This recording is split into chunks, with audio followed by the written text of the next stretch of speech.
Thank you very much. So my name is Rachel Ventura, and I'm running for the United States Congress to give residents in the 11th Congressional District a stronger voice on the floor of the United States House of Representatives. Thank you. I want to thank all of you for coming out on this hot day, and I apologize for being late. Please make sure if you haven't gotten water to grab a water. And I want to thank my family, my friends, my volunteers, everyone who made today possible. And I want to thank each and every one of you for making this be engaged in this process. To give you a short background about myself, I grew up in Joliet with 2 working parents and 3 siblings, which meant a lot of hand-me-downs and leftovers. I proudly attended public schools through high school, and I am a testament that education is the great equalizer. It is that education that has set me on a trajectory that my family's financial situation could never have afforded. After graduating from Benedictine University with a degree in mathematics and returning later to school in Virginia to earn a degree in biology, I was awarded opportunities to work both in the private and the public sector. But what I learned working as an actuarial analyst for insurance companies is that our healthcare system had warped into a means for big businesses to profit off of the sick, and it disgusted me. Working as a veterinarian assistant, I realized that profits made off of sick animals wasn't much better.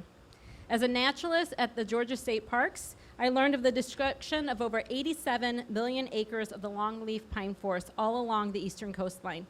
Less than 4% remain today.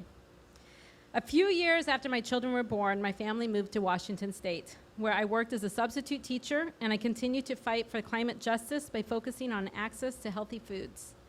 Later, when I went to work for a publishing company owned by an interracial couple with a black son, my boss, like many others, feared for his son's life in America due to racism and abuse of power.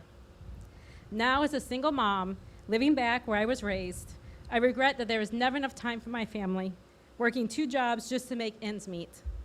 But the sacrifices that my girls have had to endure pale in comparison to their schoolmates who are terrified that their family members will be deported. As many of you know, I am currently a Will County board member, and I ran because I believe that government should work for everyone, not just those who can afford to buy access to lawmakers. When I first ran, I was told that the race was unwinnable.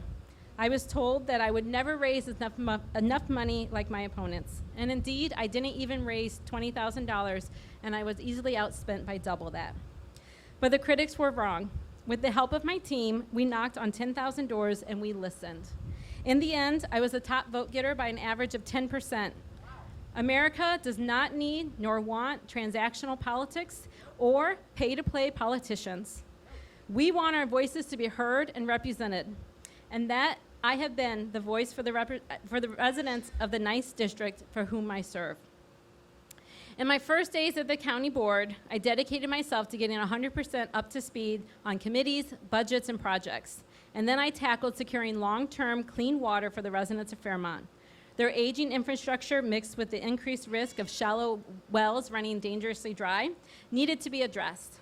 By working with community leaders, other local governments, and using some of our community block grant dollars, I was able to secure water for over 800 families and the assurances that they will have water in the future.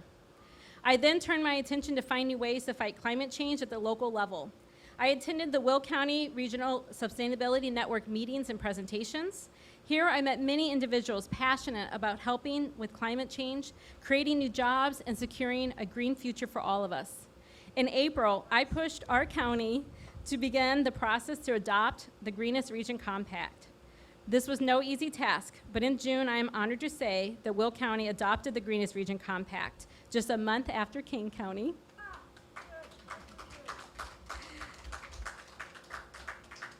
This resolution provides a framework to create a long-term sustainable plan for our counties. We are the second. You guys were the first in the county and the entire state to adopt this framework. But taking on wealth inequalities has been my biggest struggle at the local level, as this points to a bigger issue at hand. I have been a strong advocate for recovery homes, housing the homeless, creating attainable and affordable housing, and treating people with dignity. I have continued to, thank you. I have continued to speak out against systematic racism, as well as the lack of opportunity for living wage jobs. And when children are in cages, our system is broken.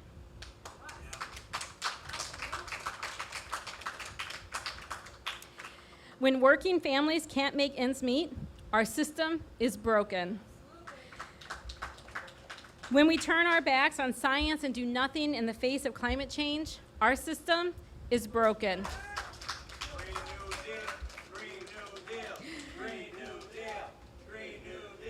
When insurance companies dictate health care over patients and doctors, our system is broken. And when youths are committing suicide, homicide, and overdosing at large numbers, our system is broken. And when the wealthy few profit off the suffering and deaths of others, our system is broken. But it doesn't have to be this way. It only takes one look at TV or to pick up a newspaper to see the division that has been sown in America. From scapegoating others to dog whistles, these tactics have turned Americans from wanting to engage in the system. These distractions allow the status quo to ignore the issues that affect us all. We need a system that focuses on the issues, on the people, and on the solutions. We can create a system that unites us all by investing in people and communities. Our system should be built on the foundation of decency and dignity, regardless of what color skin you have, what religious beliefs you carry, what partner you choose, which age group you are in, what gender you identify with, or what zip code you were born in. It is our diversity and our humanity that make America great.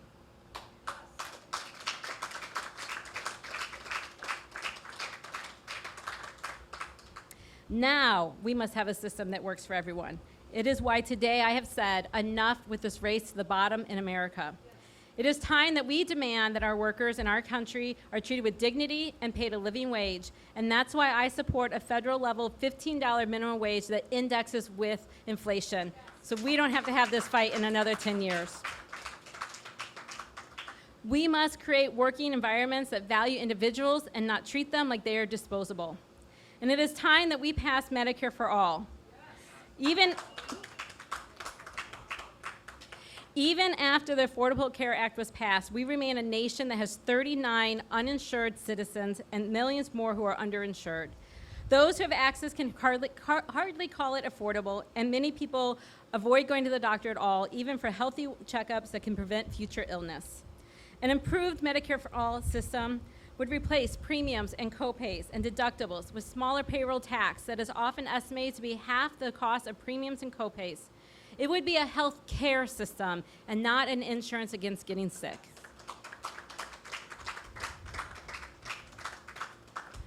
But polls conducted in the last year have showed that 70% of Americans want Medicare for all. So if it is so popular, then why do lawmakers not listen to us?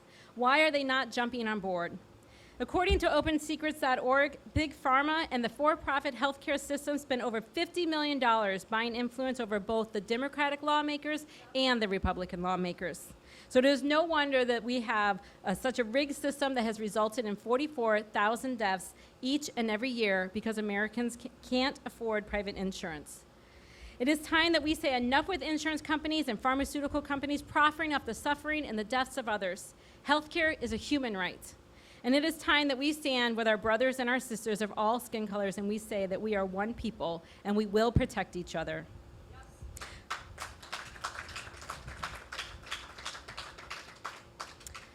First, no human being is illegal.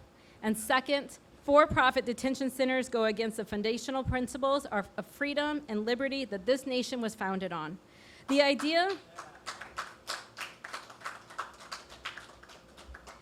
that we would separate children from their parents and cage human beings like animals crosses a moral threshold that should offend every American. And to be clear, I oppose any and all for-profit prisons. It is time to pass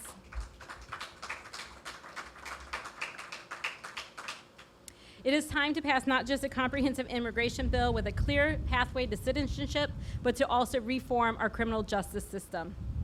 Too many America's problems center around wealth inequalities, which brings me to the Green New Deal. The last Climate Assessment Report, commonly known as the IPCC report, indicated that we only have 12 years left to act before the damage to our planet is irreversible. These are the urgent times that we live in, but I believe that America is capable of handling this crisis. The proposed Green New Deal, a solution that would soon have legislation attached, is the most comprehensive solution. The Green New Deal would provide for significant resources to homeowners, municipalities, to transition to renewable fuels and make residential and commercial buildings efficient. The plan provides living and training and living stipend for those workers who will transition from working in oil refineries to working in solar, wind, and carbon farms. New green energy jobs will be well-paying union jobs. And on the transportation side, we will have to subsidize the transition to electric vehicles and eventually rebuild our entire infrastructure to use high-speed rails and other new innovations. The Green New Deal is massive in both scope and spending, but we have the money. And we have done this before. In the same way that America has pulled together to address the crisis of the Great Depression and the Second World War, I believe that we will pull together once again. The climate crisis is our Great Depression. It is our World War II. And it is our responsibility and challenges to overcome. But we will overcome, we will succeed, and we will thrive.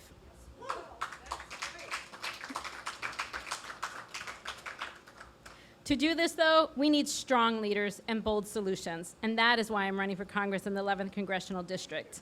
For 10 years, we have had a representative in office who refuses to support Medicare for all, whereas I will support an affordable single-payer system so Americans can get the health care they deserve. After Congress bailed out the banks they deemed were too big to fail, our representative rolled back restrictions that would have held banks accountable for the damages caused to Americans. Furthermore, I would have given those Americans who lost their homes a chance to save them through homeowner lending corporations. This was a solution after the Great Depression that kept families in their homes. But to top it all off, he has touted from the rooftops that he is a scientist, but has done nothing to support the Green New Deal nor fight any of America's crises. And it is the words of Nina Turner that any old blue just won't do.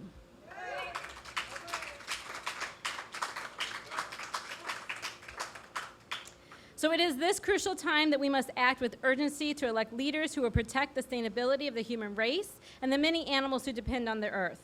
This race will be won on the issues, but I want to be clear that the outcome to races like this sends a message to the whole country.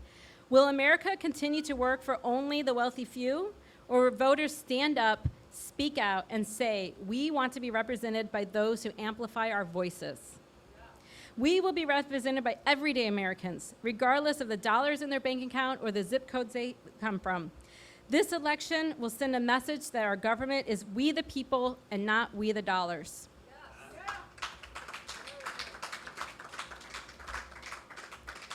So I'm asking you to join me as we take on these crucial issues like Medicare for all, income inequality, and climate change. Let's think about our moment in history as we stand at the fork in the road. And ask yourself, do you want to be the ones who define or the ones who cripple future generations?